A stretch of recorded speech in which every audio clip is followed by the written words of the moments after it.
Music, like any other language, has an alphabet. The musical alphabet uses the letters A, B, C, D, E, F, and G.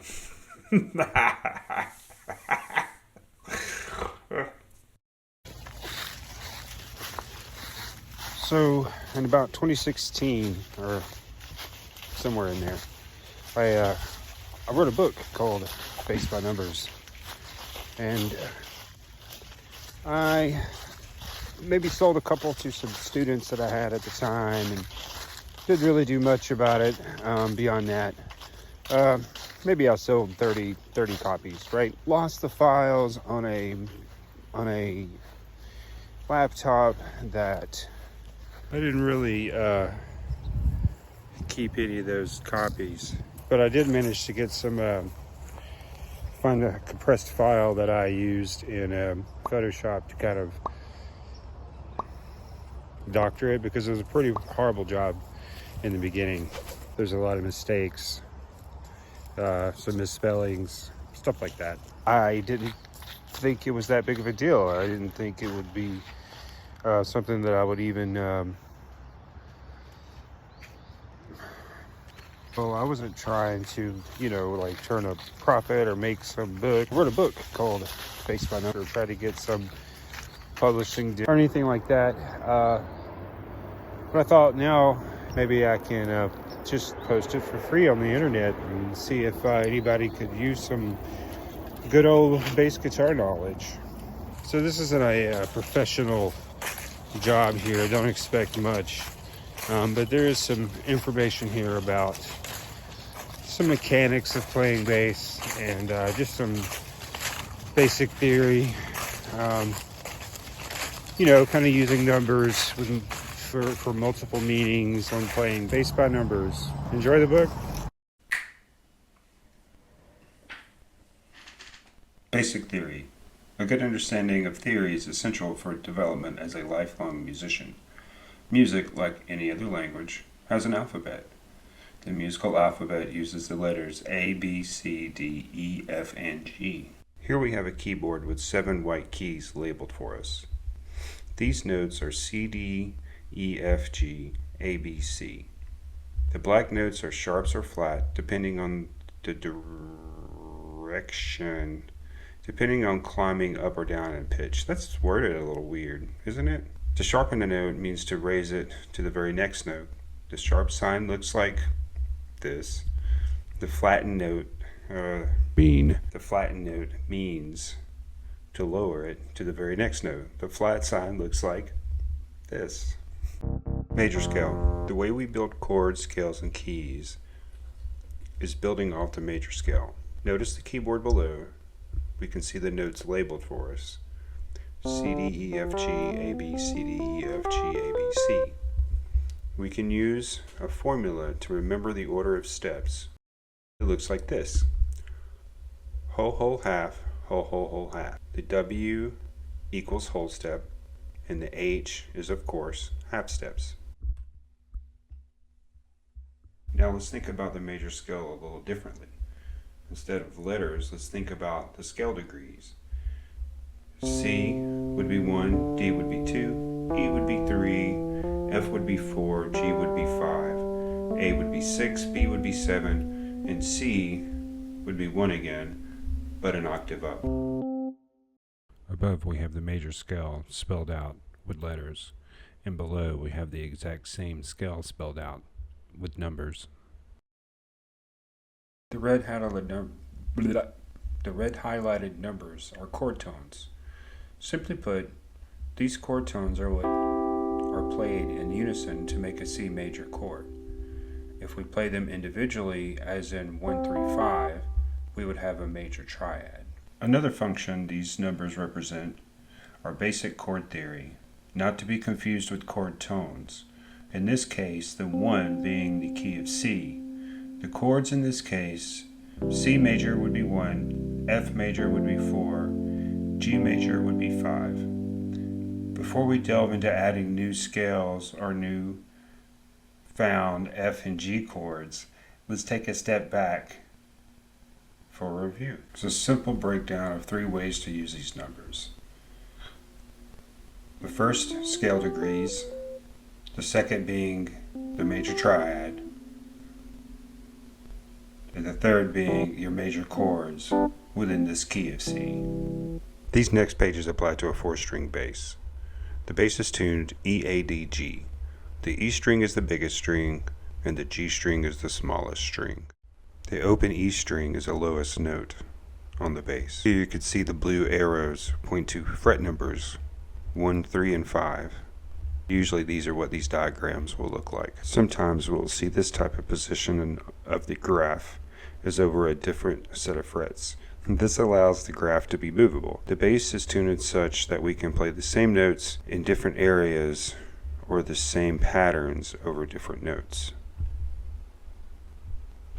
The whole step, half step method. This method naturally builds the major scale on any chromatic instrument.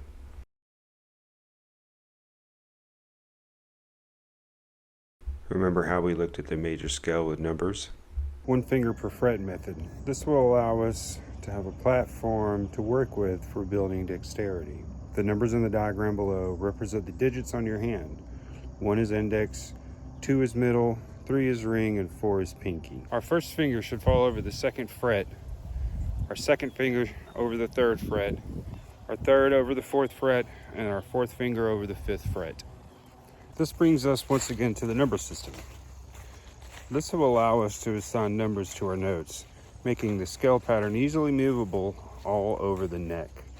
We'll use our whole step, half step method in the same way we did in the note names. C is 1, and then we have a whole step to 2, which is D. Then we have a whole step to 3, which is E. And then we have a half step to 4, which is F. And then we have a whole step to 5, which is G. And then we have a whole step to 6, which is A, a whole step to 7, which is B, and then a half step back to C, which is 1 again. The left hand. Generally speaking, we want to have a start position of 1 finger per fret. For best tone and lowest fret buzz, we need to play as close to behind the fret as possible and not on top of the fret. Right hand placement for E, A, and D strings over the front pickup looks like that picture. With this position, we can cover the E, A, and D strings without moving our anchored thumb. The right hand placement for A, D, G strings over the front pickup. With this position, we can cover the A, D, and G strings without moving our anchored thumb. Now moved to the E string. There's a closer view of the thumb anchored on the E string. See, you can see it right there. What are you doing? Shouldn't you be working on a video? I'm just taking a break. Dude, you're almost done. I just playing some. Come on, let's go. Let's go. Come on. Alternate plucking, also known as IM. I equals index, M equals middle. Note the thumb anchored on the pickup, allowing the strings to play the E, A, and D strings. These photos shows the A string being plucked using IM method, and then the follow through to the E string. This allows the E string to be ready to be played and also mutes unwanted sympathetic vibration. Index middle. Note the thumb anchored on the E string, allowing the fingers to play the E, A, and D strings. These photos shows the D string after being played using the IM method and the follow through to the A string. This allows the A string to be ready to be played and sympathetic vibration. Note the thumb anchored on the A string, allowing the fingers to play the D and G strings. Right hand muting. Right hand muting method. Who wrote this? This method will help the string's tendency to vibrate when not being played. When using the ring and pinky finger, we lightly touch the string just enough to dampen it. In photo 1, we can see the thumb rest on the pickup, the ring on the A, the pinky on the E. In photo 2, we see the thumb rest on the E string, the ring on the D, and the pinky on the A.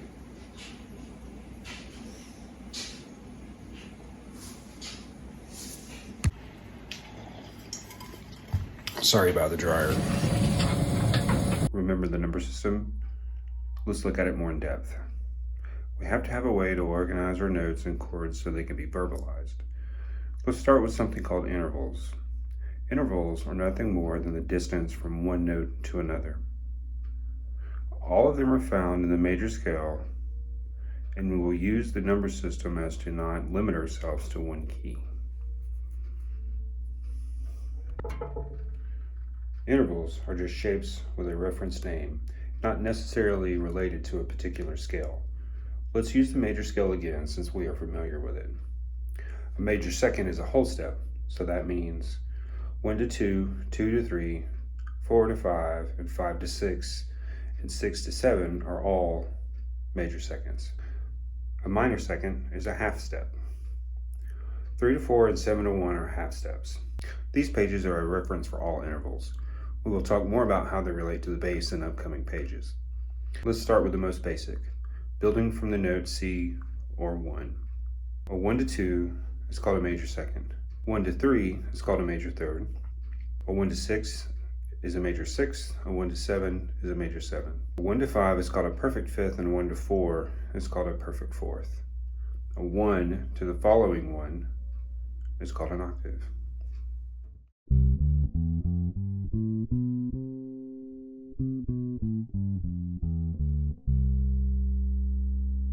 This is a major second interval.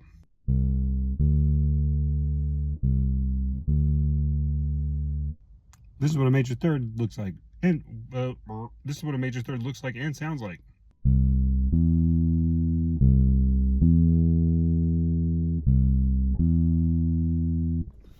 This is what a perfect fourth looks like and sounds like.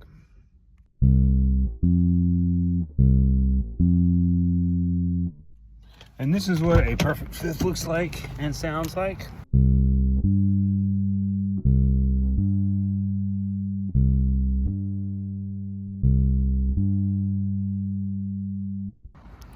This is what a major sixth looks like and sounds like. This is what a major seven sounds like.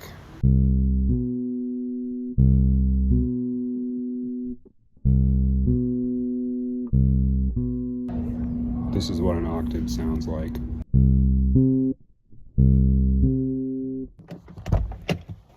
And here's all of them together.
Numbers and steps of a 2-octave major scale. For now, let's think about only the numbers. As we said before, chords are built from these numbers. There are 7 notes, so there are 7 chords. Thus, there are 7 scales. Each one needs to have a starting point. That point is called the root. The root of a chord will always be labeled as 1, even if it starts on another scale degree.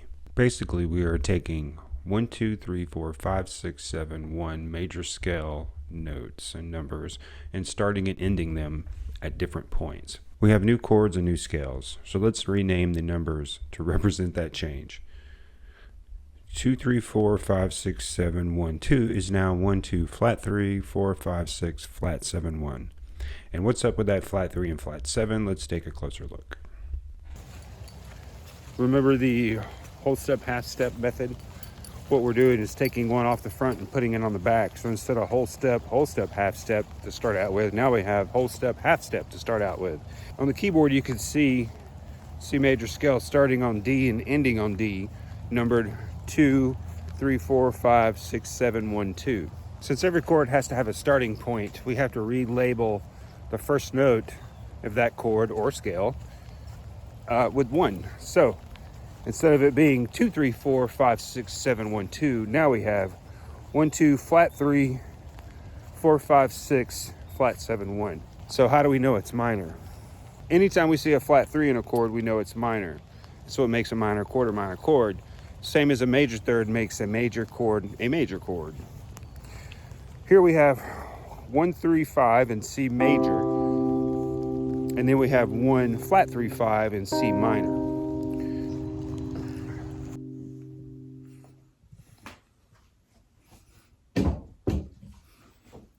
Before we look at the dominant chord, let's add the 7th note to our major and minor chords. On the keyboard, you can see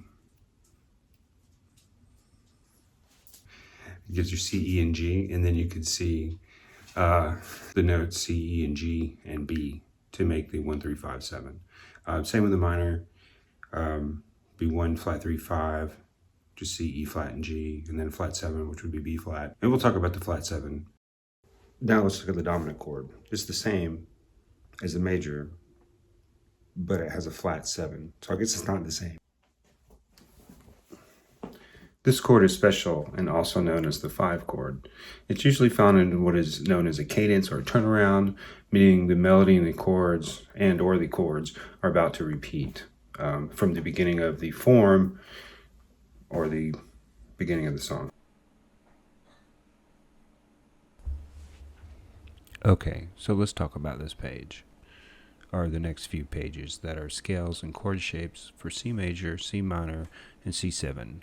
You don't always have to say dominant 7.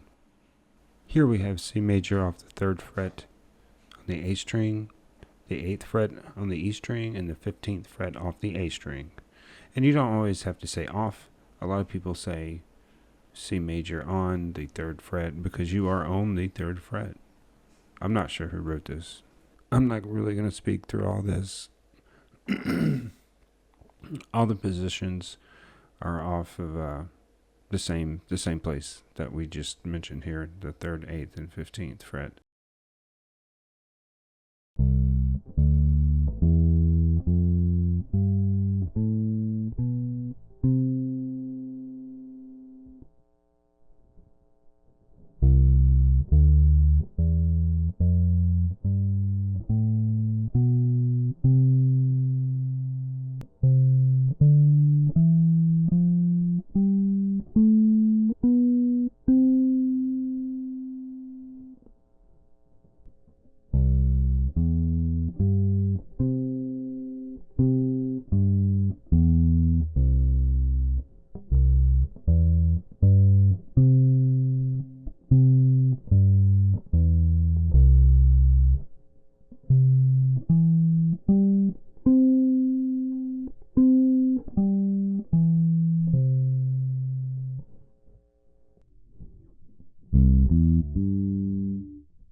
you.